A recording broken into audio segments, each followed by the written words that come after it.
90 দিন পরেও চার্জশিট দিতে না পারায় জামিন পেয়ে গেছেন আরজিকর মেডিকেলের প্রাক্তন অধ্যক্ষ সন্দীপ ঘোষ এবং টালা থানার তৎকালীন ওসি অভিজিৎ মণ্ডল।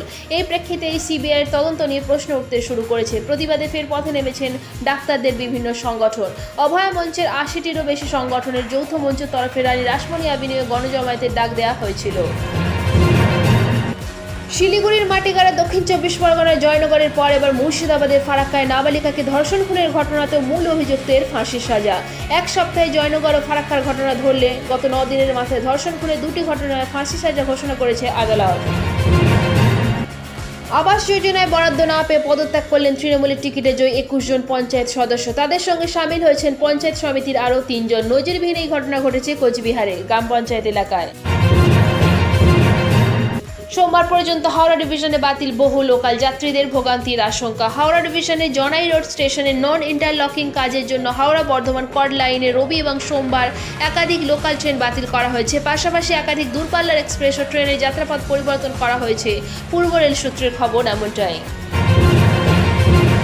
ফেক অ্যান্টিভাইরাস সফটওয়্যার বিক্রির রমরমা অনলাইনে। নামী কোম্পানির অ্যান্টিভাইরাস সফটওয়্যার বিক্রির নামে প্রতারণার হদিশ মিলল শিলিগুড়িতে। শুক্রবার রাতে মাস্টার মাইন্ড সহ 10 জনকে গ্রেপ্তার করেছে পুলিশ।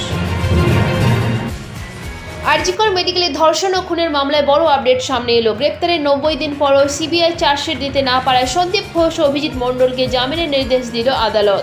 সময় চার্জশিট দিতে না পারায় তাদের দুজনকেই জামিন দেওয়া হয়েছে।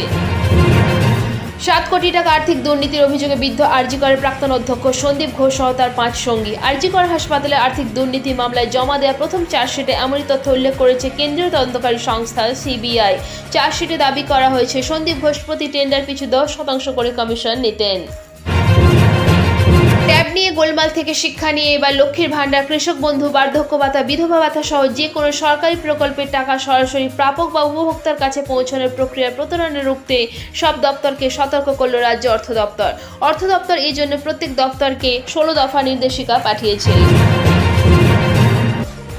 ট্যাব কেলেঙ্কারির পর স্কলারশিপে দুর্নীতির অভিযোগ উঠল মালদায়। মাদ্রাসার পড়ুয়াদের স্কলারশিপে লক্ষ লক্ষ টাকা ভুয়া অ্যাকাউন্টে চলে যাওয়ার অভিযোগ। আর্থিক তছরূপে অভিযুক্ত মাদ্রাসায় ফর্ম ফিলআপের দায়িত্বে থাকা কম্পিউটার শিক্ষক ও প্রাক্তন ভারপ্রাপ্ত প্রধান শিক্ষক। সিআইডি তদন্তের দাবি পড়ুয়াদের। হাওড়া থেকে স্প্যানেট যাতায়াত করতে যারা মেট্রো রেলের উপর ভরসা করেন তাদের জন্য দুশ্চিন্তার খবর। শনিবার থেকেই বদলে যাচ্ছে মেট্রো রেলের সময়সূচি, সেই সঙ্গে কমছে মেট্রো রেলের সংখ্যা।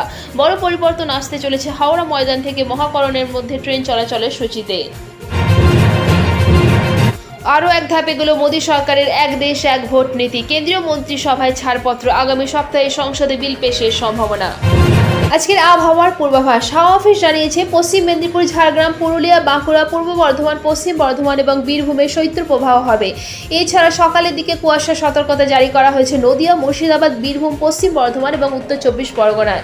উত্তরবঙ্গের সবকটি জেলাতেই সকালের দিকে কুয়াশা থাকবে, তার জেরে কমে যেতে পারে দৃশ্যমানতাও। আলিপুরের পূর্বাভাস বলছে আপাতত উত্তর বা দক্ষিণবঙ্গের তাপমাত্রায় খুব বড় কোনো হেরফের হবে না। আগামী 2 দিনে এই জেলাগুলিতে তাপমাত্রা থাকবে স্বাভাবিকের থেকে 3 থেকে 4 ডিগ্রি কম।